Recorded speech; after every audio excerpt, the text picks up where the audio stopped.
मित्रों, वो देश शांति के सबसे शत्रु प्रबल हैं, जो बहुत बड़े होकर भी दुर्बल हैं, जिनके उदर विशाल, बाह छोटी हैं, भौंतरे दांत पर जीभ बड़ी मोटी है। अग्निवीर योजना के लागू होने पर पूरे देश के बेरोजगार नौजवानों ने इसके खिलाफ प्रदर्शन किया था, जिसे सरकार ने जबरदस्ती पुलिस की गुंडागर्दी के बल पर कुचल दिया था और बेकसूर लोगों पर फर्जी मुकदमे लाद दिए थे। इसका खामियाजा चुनाव में सरकार को भुगतना पड़ा था। उसके बावजूद भी वही धाक के 3 पात इस योजना में लगाए जा रहे हैं। अरे ऐसी क्या मजबूरी है सरकार की? क्या उसका अहम देश से भी ऊपर हो गया? संद रहे ये बेरोजगार किसान, गरीबों के भूखे पेट सोने वाले बच्चे हैं, जिनके सामने तुम अपना अहंकार दिखा रहे हो। ध्यान रखना, भूखे पेटों को देशभक्ति सिखाने वालों, भूख इंसान को गद्दार बना देती है। पूरी फौज, पूरा देश इस योजना के खिलाफ है। अगर मोदी जी आप शेर हो तो ये हमारे देश का भविष्य है, जो शेर के मुंह में भी उंगली देना जानते हैं। जो अड़े शेर उस नर से डर जाता है विदित व्याघ्र को व्याघ्र नहीं खाता है। ऐसा न हो कि ये भूखे और बेरोजगार शेर फिर से अड़ जाएं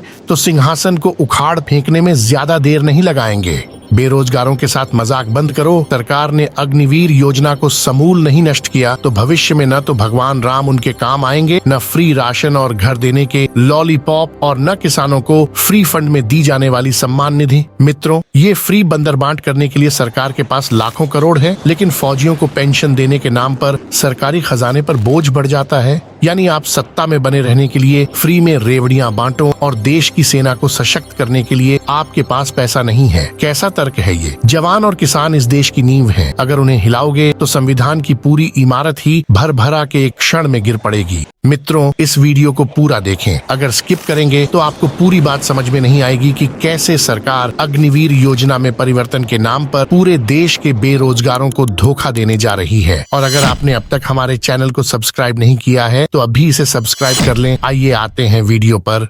मित्रों, 2024 के लोकसभा चुनाव परिणामों को देखते हुए तथा जनता, जवानों और विपक्ष के पुरजोर दबाव के चलते मोदी सरकार ने एक बार फिर अग्निवीर योजना में बदलाव के नाम पर फिर से नौजवानों को लॉलीपॉप देने का प्रयास किया है। मित्रों, अगर तार्किक रूप से देखें तो ये परिवर्तन युवाओं के भविष्य के लिए पिछली वाली स्कीम से ज्यादा खतरनाक सिद्ध होंगे। मित्रों, अग्निवीर 2.0 के अंतर्गत सब अग्निवीरों की नौकरी की समय सीमा 4 साल से बढ़ाकर 7 साल कर दी गई है। यानी कि उनको परमानेंट अभी भी नहीं किया जाएगा। पहले उन्हें 4 साल बाद रिटायर कर दिया जाता था, अब 7 साल बाद किया जाएगा। मित्रों, 7 साल फौज की नौकरी करने के बाद उस व्यक्ति की पूरी पर्सनैलिटी एक फौजी के जीवन के अनुरूप ढल जाती है। वो सिवाय फौज के किसी और काम लायक नहीं रहता। न तो वो 7 साल बाद फौज से वापस आकर अपनी पढ़ाई ही कंटिन्यू कर सकता, और न ही इतनी जल्दी उसे कोई सिविल में नौकरी देगा, क्योंकि फौज से आए हुए व्यक्ति को सिविल में एडजस्ट होने में समय लगता है। फौज में उसे ईमानदारी, एकता और अनुशासन सिखाया जाता है, और सिविल में सब इसके विपरीत होता है। दूसरी तरफ सरकार का ये तर्क देना कि उन्हें पुलिस बलों में अथवा अर्धसैनिक बलों में छूट मिलेगी, तो पहला सवाल तो सरकार से मेरा यही बनता है कि जब आपको उसके भविष्य की इतनी ही चिंता है तो उसे 7 साल बाद फौज से निकाल ही क्यों रहे हो? क्यों इस अग्निवीर योजना को जड़ से उखाड़ फेंकने के बजाय इसमें एक्सपेरिमेंट पे एक्सपेरिमेंट किए जा रहे हो? ध्यान रहे, आर्मी कोई प्रयोग की विषय वस्तु नहीं है, क्योंकि आर्मी ने कभी देश को निराश नहीं किया। हाँ, अगर आपको प्रयोग ही करना है तो पुलिस की नौकरी 4 साल की करके प्रयोग कर सकते हो, क्योंकि पुलिस बल की जनता में इतनी अच्छी छवि नहीं है। इससे उनकी कार्य कुशलता में अप्रत्याशित बढ़ोतरी होगी, क्योंकि ये वो भारतीय सेना है जिसने इतिहास की तो हस्ती ही क्या थी, सारे भूगोल बदल रखे हैं। उस सेना पर प्रयोग बहुत ही शर्मनाक है। मित्रों, जो लोग आर्मी, एयरफोर्स, नेवी में तकनीकी पदों पर भर्ती होते हैं तो उन्हें तकनीकी कार्य में दक्ष होने में कम से कम 5 से 7 साल लग जाते हैं। यानी जैसे ही सैनिक अपने कार्य में दक्ष होगा उसे रिटायर कर दिया जाएगा। मतलब सरकार उस पर 7 साल तक पैसा खर्च करेगी उसे तकनीकी सिखाने में, और जैसे ही वो तकनीकी कार्य सीख लेगा उसके रिटायरमेंट का समय आ चुका होगा। ये क्या सोच समझकर ऐसी घटिया स्कीम सरकार लाई है? इससे न केवल सरकार का लॉस है, बल्कि सैनिक को भी कभी देश के लिए अपने आप को सिद्ध करने का मौका भी नहीं मिलेगा, जिससे फौज का मनोबल भी टूटेगा, क्योंकि फौज पैसे पर नहीं इमोशंस पर ज्यादा काम करती है। देशभक्ति उनमें कूट कूट कर भरी होती है। अगर इसे 4 से 7 साल किया जाता है तो फौजी के दिमाग में हमेशा अपने भविष्य को लेकर अस्थिरता रहेगी और वह अपने कर्तव्यों का सही से निर्वहन नहीं कर पाएगा। इससे उसके मानसिक रोगी होने की संभावना भी प्रबल रहेगी, क्योंकि उसे पता होगा कि फौज में उसका भविष्य सुरक्षित नहीं है। मित्रों, अग्निवीर अपने आप को फौज में दोयम दर्जे का सैनिक समझता है और इससे आपस में भेदभाव की भावना पनपती है, जिससे फौज एक होकर नहीं लड़ पाती और उनका मनोबल पूरी तरह से टूट जाता है। क्योंकि दिमाग में अगर फिक्र है तो सैनिक कभी भी युद्ध में अपना 100% नहीं दे सकता। मित्रों, दूसरा परिवर्तन ये किया गया है कि अब 60% अग्निवीरों को परमानेंट किया जाएगा तथा उन्हें अग्निवीर नहीं कहा जाएगा। मित्रों, इस पर मेरा मत है कि अगर इस योजना को समूल उखाड़ फेंकने में सरकार का अहम आड़े आ रहा है तो कम से कम 80% अग्निवीरों को परमानेंट किया जाना चाहिए, क्योंकि एक रिपोर्ट के अनुसार फौज में 10 से 15% फौजी स्वेच्छा से फौज छोड़ना चाहते हैं, तो उन्हें फौज छोड़ने में भी आसानी होगी और अदालतों के भी चक्कर नहीं लगाने पड़ेंगे। अब इसका नाम सैनिक सम्मान स्कीम रखा जाएगा, तो ये तो सरकार का मत है, इसका नाम जो भी रख ले उससे क्या फर्क पड़ने वाला है। मित्रों, तीसरा परिवर्तन भी भोले भाले बेरोजगार नौजवानों के साथ छलावा है, क्योंकि इससे हास्यास्पद क्या होगा कि सरकार 4 साल की नौकरी के बाद अग्निवीर को 22 लाख दे रही थी, तो साधारण से ब्याज के गणित से वो 7 साल में 41 लाख हो ही जाएंगे। इसमें कौन सा बड़ा एहसान बेरोजगार अग्निवीरों पर सरकार करने वाली है, ये मेरी समझ से तो परे है। इस दंभी सरकार की करतूतों को देखकर एक शेर याद आता है। कहते हैं कि कभी कभी मेरे जीवन में ऐसा समय भी आया, जिन बातों को खुद नहीं समझे औरों को समझाया। मित्रों, अन्य परिवर्तनों में अब उनकी ट्रेनिंग 22 हफ्ते की जगह 42 हफ्ते तक होगी तथा 30 दिन की छुट्टी बढ़कर 45 दिन हो जाएंगी। वो शहीद होने पर 50 लाख की जगह अब 75 लाख रुपए मिलेंगे। अग्निवीरों को 7 साल की नौकरी के बाद केंद्रीय भर्तियों में 15% की छूट मिलेगी। आदि परिवर्तन शामिल हैं। आपको बता दूं कि शुरुआत से ही अग्निवीर योजना का विरोध हो रहा है। लोकसभा चुनाव के दौरान विपक्ष ने अग्निवीर योजना को बड़ा मुद्दा बनाया था और इसका जमकर विरोध किया था। केंद्र में तीसरी बार एनडीए की सरकार आने के बाद अग्निवीर योजना की फिर से समीक्षा की जा रही है। साथ ही एनडीए के घटक दलों ने इस स्कीम की समीक्षा करने की मांग की है। आइए सुनते हैं कुछ विपक्ष के नेताओं ने इसके बारे में क्या कहा। और जो हमारी पक्की फौज की नौकरी थी उसको बताओ अग्निवीर में बदल दिया कि नहीं बदल दिया। जो जीवन भर की नौकरी थी, पेंशन मिलती, शहीद होने पर सम्मान मिलता, इस सरकार ने वो सम्मान भी छीन लिया और आधी अधूरी अग्निवीर की नौकरी दे दी। हम अपने नौजवानों को कह करके जा रहे हैं, ये इंडिया गठबंधन सत्ता में आएगा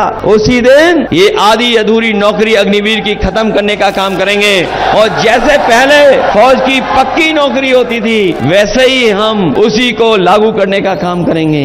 अग्निपथ योजना मैंने पहले भी बोला था कि दोनों के लिए हानिकारक है। एक तो अपने जो युवा हैं उन युवाओं के लिए कई मायनों में हानिकारक है कि 4 साल के बाद वो पूर्व सैनिक कहलाएंगे, उनको कोई पेंशन नहीं मिलेगी। दूसरा, इससे सेना की लड़ने की कैपेसिटी और सेना की तैयारी पे थोड़ा असर पड़ेगा, क्योंकि एक एक्सपीरियंस्ड सैनिक कहाँ मिलता है। तो 4 साल की एक्सपीरियंस और ट्रेनिंग वाला सैनिक अगर हम उसको सेना से बाहर निकाल देंगे तो ये तो देश का नुकसान है। ये मगर हिंदुस्तान का युवा जो 4 बजे दौड़ता है, आर्मी में भर्ती होने के लिए दौड़ता है, वो आपकी बात से सहमत नहीं है। उनने हमसे कहा पहले हमें 15 साल की सर्विस मिलती थी, पेंशन मिलती थी, अब 4 साल के बाद हमें निकाल दिया जाएगा, कुछ नहीं मिलेगा। ये जो अग्निवीर योजना है ये आर्मी के अंदर से नहीं आई, ये कहीं और से आई है, ये आरएसएस से आई है, होम मिनिस्ट्री से आई है। ये आर्मी के ऊपर ये योजना थोपी गई है, ये आर्मी को कमजोर करेगी। अगर आर्मी का मनोबल गिर जाए तो देश की अखंडता और जो हमारी रक्षा करने वाले जो लोग हैं वो फिर सारी व्यवस्थाएं बिगड़ जाएगी ना, और उसका प्रभाव सब पे पड़ जाएगा। सरकार हट छोड़े, ये अग्निपथ नहीं है, नौजवानों के लिए ठगी पथ है। पक्की नौकरी चाहते हैं बच्चे और आज भी हालात इतने खराब हैं, लोग बच्चे आत्महत्या भी कर रहे हैं। अग्निवीर योजना के लागू होने पर पूरे देश के बेरोजगार नौजवानों ने इसके खिलाफ प्रदर्शन किया था, जिसे सरकार ने जबरदस्ती पुलिस की गुंडागर्दी के बल पर कुचल दिया था और बेकसूर लोगों पर फर्जी मुकदमे लाद दिए थे। इसका खामियाजा चुनाव में सरकार को भुगतना पड़ा था। उसके बावजूद भी वही धाक के 3 पात इस योजना में लगाए जा रहे हैं। अरे ऐसी क्या मजबूरी है सरकार की? क्या उसका अहम देश से भी ऊपर हो गया? संद रहे ये बेरोजगार किसान, गरीबों के भूखे पेट सोने वाले बच्चे हैं जिनके सामने तुम अपना अहंकार दिखा रहे हो। ध्यान रखना, भूखे पेटों को देशभक्ति सिखाने वालों भूख इंसान को गद्दार बना देती है। पूरी फौज, पूरा देश इस योजना के खिलाफ है। अगर मोदी जी आप शेर हो तो ये हमारे देश का भविष्य है, जो शेर के मुंह में भी उंगली देना जानते हैं। जो अड़े शेर उस नर से डर जाता है विदित व्याघ्र को व्याघ्र नहीं खाता है। ऐसा न हो कि ये भूखे और बेरोजगार शेर फिर से अड़ जाएं तो सिंहासन को उखाड़ फेंकने में ज्यादा देर नहीं लगाएंगे। बेरोजगारों के साथ मजाक बंद करो। मित्रों, फौज की नौकरी के लिए युवा इसलिए उत्साहित रहते थे क्योंकि उन्हें पता था कि एक बार फौज में जाने के बाद उनका और उनके परिवार का भविष्य सुरक्षित हो जाएगा और रिटायरमेंट के बाद पेंशन भी मिलेगी। अगर फौज से पेंशन को ही खत्म कर दिया तो युवा फौज की नौकरी की तरफ सोचेंगे भी नहीं। मित्रों, धीरे धीरे मोदी सरकार फौज से भी पेंशन बंद करने के मूड में है क्योंकि सरकार पेंशन देना सरकारी खजाने पर बेकार का बोझ समझती है। सरकार फौज में भी नो वर्क नो पे की स्कीम इम्प्लीमेंट करना चाहती है। तो कुल मिलाकर वही धाक के तीन पात, न तो परमानेंट करेंगे न पेंशन देंगे। पहले 4 साल के बाद अग्निवीर दोबारा बेरोजगार होता था, अब 7 साल के बाद होगा। बस 3 साल और नौकरी की खैरात अब अग्निवीरों को सरकार देगी। अब मोदी जी जवाहरलाल नेहरू के नक्शे कदम पर चलकर हमारी सेना ही कम कर देना चाहते हैं। नेहरू जी ने ऐसा किया था तो हमें चीन से मुंह की खानी पड़ी थी। आज हमारा देश चारों ओर से शत्रुओं से घिरा हुआ है। ऐसे में सेना का मनोबल तोड़ना कितना सही है, आप कमेंट करके बताइएगा। मित्रों, वो देश शांति के सबसे शत्रु प्रबल हैं, जो बहुत बड़े होकर भी दुर्बल हैं जिनके उदर विशाल, बाह छोटी हैं, भौंतरे दांत पर जीभ बड़ी मोटी है। मित्रों, ये कहावत आज की सरकार पर बिल्कुल फिट बैठती है। मित्रों, सरकार ने लोकसभा के चुनावों में अपनी हार से भी सबक नहीं लिया है। मेरा ये मत है कि अगर सरकार ने अग्निवीर योजना को समूल नहीं नष्ट किया तो भविष्य में न तो भगवान राम उनके काम आएंगे, न फ्री राशन और घर देने के लॉलीपॉप, और न किसानों को फ्री फंड में दी जाने वाली सम्मान निधि। मित्रों, ये फ्री बंदर बांट करने के लिए सरकार के पास लाखों करोड़ है, लेकिन फौजियों को पेंशन देने के नाम पर सरकारी खजाने पर बोझ बढ़ जाता है।